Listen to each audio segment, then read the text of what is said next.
Hi, my name is Delanie Stephenson, and I am a stroke survivor. You may look at me and think, oh, she had a stroke. She's too young to have a stroke. And that's what I thought too. I thought that stroke was a word for the elderly, something that I'd have to worry about, maybe as I got into my 50s, 60s, 70s. But I honestly thought it was not a word that was going to be part of my almost everyday vocabulary at the age of 33. I was a teacher, a high school history teacher, married, 2 kids. They were 4 and 6, a boy and a girl. We lived out in the country, 18 acres, a dog, a cat, the whole American dream. I mean, I pretty much thought that I had it. Busy going to work every day, pretty much just a normal routine. Life wasn't perfect. We had bumps along the road like every other family does. But for the most part, I thought that I had it all. And that if anything bad was going to happen, maybe, later in life. But I really didn't think anything bad could happen to me. Kind of like when you're young, you feel like you're invincible. Nothing can touch me. Well, I was definitely wrong about that. For about a week, at about the end of May in 2012 to about the beginning of June, I had what I would call like a very stiff neck. It just came out of the blue, and it would get worse and worse as the day progressed. And I was telling my husband about it, and he like massaged my neck. But by the end of the day, I got to where I couldn't move my neck back and forth. And then I wake up the next morning. It was a little bit better, but still, it was something that was bothering me. And I thought, well, I thought I would said this out loud on a Monday. If this is still, acting up by Friday, then I'm going to go see my regular doctor. Well, that was on a Monday. On a Wednesday is whenever things got exciting, if you want to call it that. June the 6th, 2012. Again, I was 33 years old. I had just picked my kids up from daycare, got my daughter off the bus, driven home from work, and was doing normal routine with the kids, getting snacks, talking to them about their day. Decided to let them go outside, play in the yard for a little while, and while they did that, I was going to clean out my van. So, I sat in the front seat and was, getting trash and stuff out of the van, and all of a sudden, I started to feel a little nauseous. Didn't really think much of it, but it kept getting worse and worse and worse. Then all of a sudden, on my left side, my arm and my leg started to get numb and tingle. And again, it got progressively worse and worse. And so I called my husband and I said, there's something going on. I'm not sure, but I'm just not feeling right. You need to get home soon. And luckily, he was on his way home from work. Now, whenever he got home at that point, I was pretty much drenched in sweat. I could not move my left side. My right side had started the tingling and numbing sensation, and I couldn't move that either. And my husband thought that I might be having a heart attack. So he gathered up the kids, threw them in the car, somehow got me over in the passenger seat, and we hightailed it to the hospital.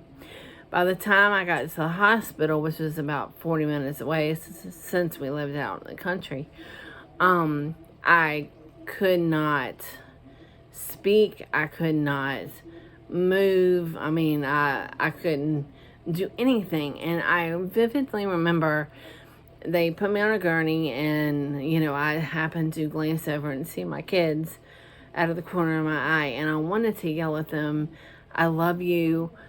Mommy's okay, don't be scared, because I'm sure they were freaking out because they saw the whole thing. But I couldn't even get those words out.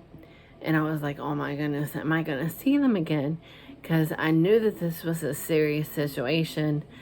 And to not be able to express yourself or to talk or to move your limbs, the way that you usually do, it's a very, very scary feeling. And took me into the hospital. Eventually, I was sent to another hospital that was better equipped, to deal with strokes. And they put me in a medically induced coma. So I was out of it, and the next thing I know, I wake up. I was intubated with the tube down my throat. I couldn't speak. And I was informed that I had an ischemic brainstem stroke. And to hear that, at first I didn't really believe them. But second, because I totally understood what was going on, I just thought there's no way that this is happening. This is something that you see on TV or something. Yeah, it's not real life.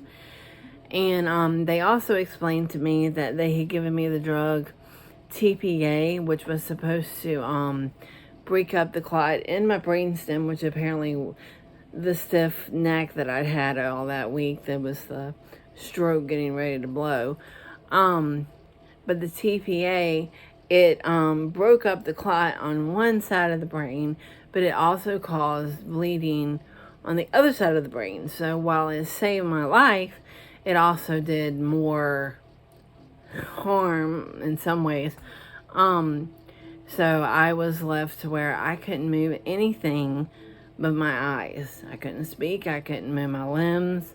I couldn't move my head back and forth. I literally is what they call locked in, and blinking was the only thing I could do and look around with my eyes, moving them back and forth. This was a very, very scary time to be stuck in your head, to hear things. I was cognizant the whole time. I totally understood what was going on, what the nurses were saying to me, and things of that nature. And it's just crazy. I was in the ICU for about 2.5 weeks, regular hospital, and then finally I had progressed, if you want to say it, progressed enough to where they sent me to a subacute hospital where they would give me therapy to help me learn to walk and talk again, but just in shorter spurts than maybe like an outpatient or an inpatient setting. They go like at a slower pace.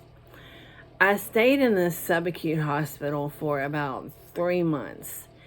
And this is where I learned to walk again, very slowly, baby steps literally, walk again, and swallow again. I didn't even know there was a right way to swallow. I just, normally you just do it.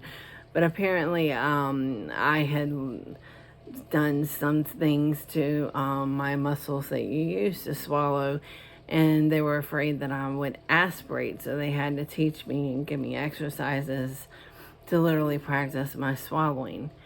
And I was in this subacute hospital, like I said, for about 3 months, and every day, like an hour of physical therapy, an hour of occupational therapy, an hour of speech therapy, and by then I was totally worn out.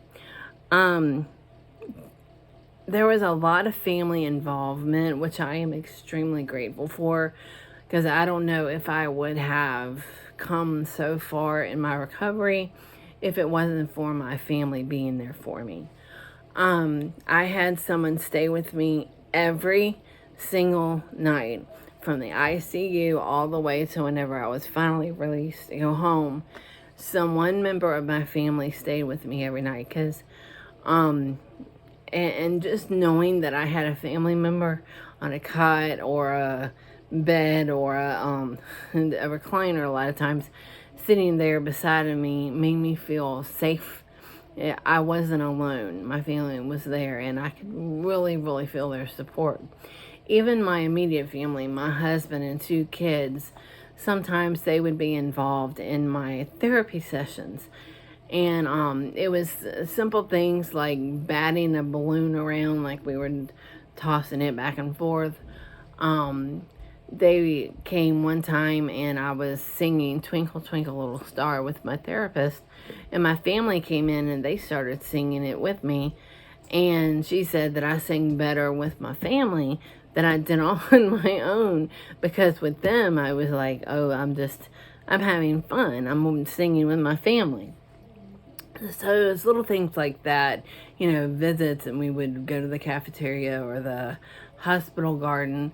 It was just that few moments of normalcy. In the beginning, I couldn't really say much to them. Finally, I was able to have conversations. A kid would sit on my lap, and I would, go around my wheelchair. My son was extremely comfortable whenever he came to see me. He would hop in the bed with me in the hospital bed and take a nap.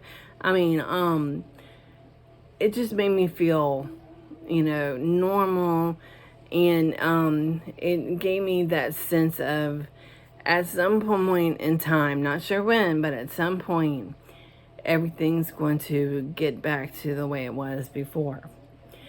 Now, after they released me from the subacute hospital, they sent me to inpatient, where the therapy was a little bit more aggressive. And I was there for about 3 weeks, again, working the same PT, OT, and speech.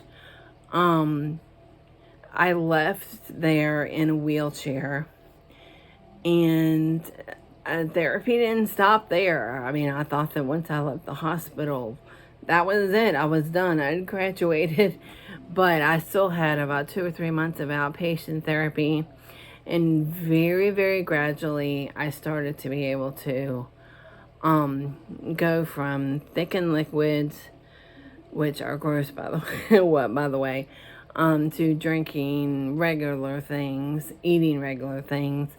I went from, somebody having to help me bathe and put on my clothes and all those things, to finally able to do those independently. And I also went from basically the wheelchair to a walker to a cane, which of course helped me be even more independent. I still, and even have it to this day, foot drop, so I still have to use the cane. I still have a slight aphasia, where I have a hard time, especially whenever I'm tired, remembering words. My speech is extremely slurred whenever I get tired and things of that nature. But compared to where I was, I mean, it's like night and day. Because in the beginning, we really did not know what the outcome was going to be. And I even went so far as to tell my husband at one point, because again, we didn't know what the outcome was. I said, I'm giving you permission to leave me. I wanted to be a mother who could be 100% there for her kids, physically and emotionally. And I didn't know if I could do that. And I have to give him credit. I told him he could go, and he has stayed by my side the entire time. And the fact that he's been there for me, my kids have been there for me. They've grown up for the past 10 years with their mom as a stroke survivor, which makes life very interesting at times. They still love me, and that means the world, and it just makes a big difference in how things are. After I left inpatient therapy, something I always tell people is that they taught me that if I fell, like literally fell on the floor or fell outside or something like that, they taught me how to, to get myself back up on my 2 feet. However, I did not feel like if I fell mentally, how to get myself back on track. The emotional side of stroke, it was spoken about some. I had dealt with depression before the stroke, so they had been giving me antidepressants while I was in the hospital, since it was part of my regular pharmaceutical routine, or whatever you want to call it. But I met with therapists, counselors in the hospitals, maybe a handful of times, but the emotional side of stroke was not really discussed. It was not really made to seem very important. I honestly thought when I got home, everything was going to go back to normal. Yeah, I might walk at a slower pace, talk at a slower pace, but that eventually we'd get to a place where things felt quote unquote normal. But reality was not what I thought it was going to be. I got tired extremely easily, spent a lot of time in my recliner napping. I remember one time I tried to put a fitted sheet on my bed just soon after I first got home, and I just started crying and bawling because I couldn't even do that.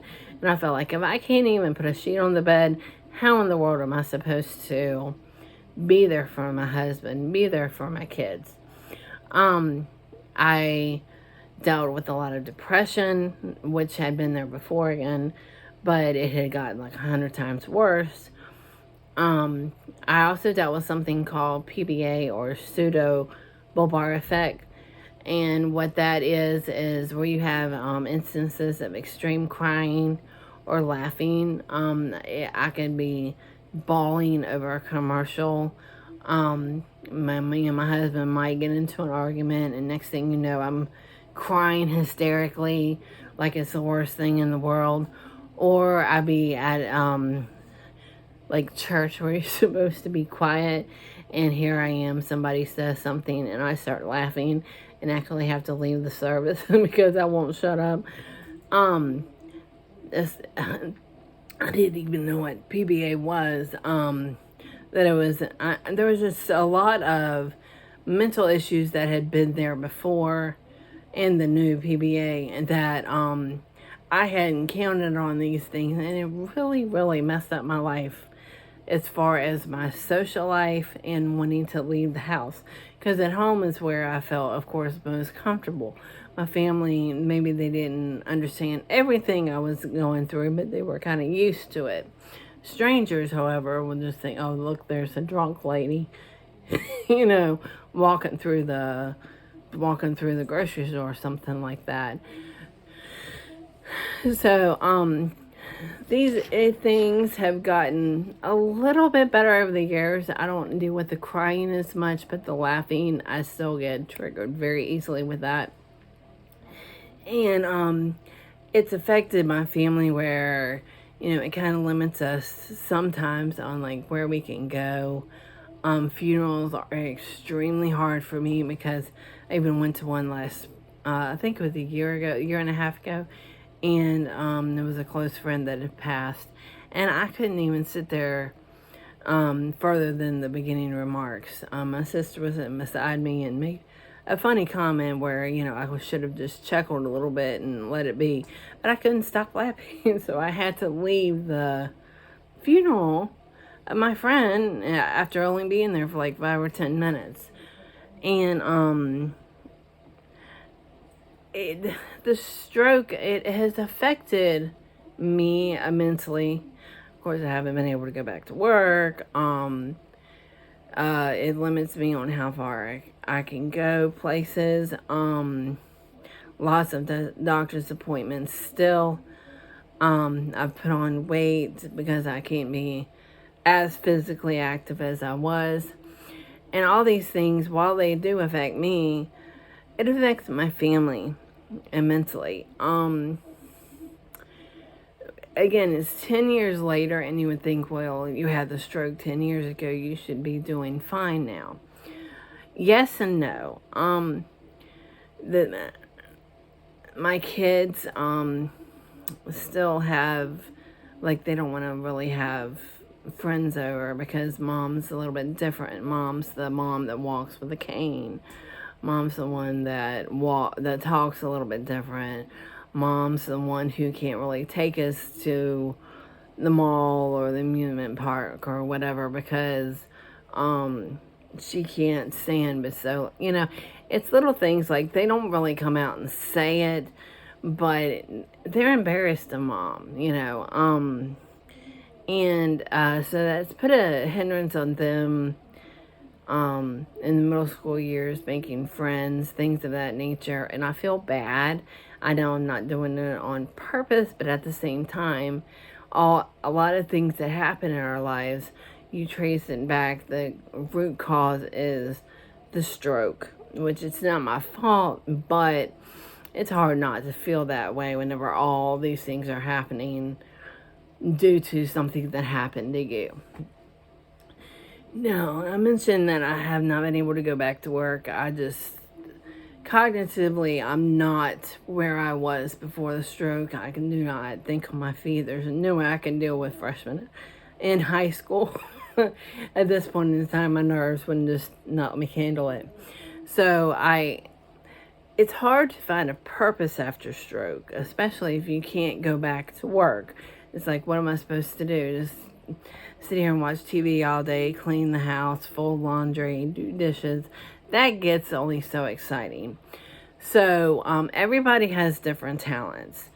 And one of mine is to share, to teach, to help others who are maybe going through the same experience as me. They always say, once a teacher, always a teacher. So even though I'm not back in the classroom, I am still teaching others about stroke. Young people having a stroke, family and what that's like after stroke, parenting after stroke, that type of thing. I share my story to basically anyone who will listen, stroke support groups, churches. I went back to the school where I used to teach and actually share my story with them. But writing is really something that I've always loved to do. And for some reason, that for me is like therapy. If I'm feeling anxious, if I'm feeling a depressive mood coming on, if I feel, like I have something that has happened due to the stroke, I write about it. And for some reason, whenever I put the things down that I'm feeling down in words, it helps, kind of takes a little bit of the weight off my shoulders. And a lot of times I share it with other stroke survivors and they're like, hey, I feel like this too. Excuse me. So I feel like if I can help others and let others know that, hey, you're not alone, you're not the only one going through this, that kind of gives me a purpose. It's not really a job, but it's making me feel like, okay, I'm making some type of an impact in this world. I'm not just sitting here like a bump on a log. So life since 2012 is different. It's totally different. It's not where I thought I would be at the age of 43. I can't do a lot of the things I thought I was going to be able to do. But I get to be at home with my kids. I can attend meetings at school. I can do things for them that if I was working, there's no way I would be able to do. I can be there for my husband. Or again, if you're working, you get home and you're tired, you're done for the day. And my husband and I have actually gotten closer because we communicate a whole lot more than we did, or I should say maybe better than we did before the stroke. So life is not worse or better than it was prior to having the stroke. It's just different, and that's what life is all about. It evolves, it changes, and if the stroke hadn't have happened, and life just naturally would change as the kids got older, as I'm married longer. That's just what life does. It changes you whether you like it or not. And I just always like to tell people I am a stroke survivor. Emphasis on the word survivor, because I don't care what your situation is, whether, because all strokes are different and we all have different limitations, things that we can and can't do. We're survivors. And that's the positive part of this whole stroke journey. If you're still, recovering, or just out of the hospital, just starting out, or if you've been around for 20 years and still dealing with issues from the stroke, we survived, and that's the main thing that I try to tell people. Yes, life is a little bit harder, life is a little bit more challenging, but I'm here, and that's the important part.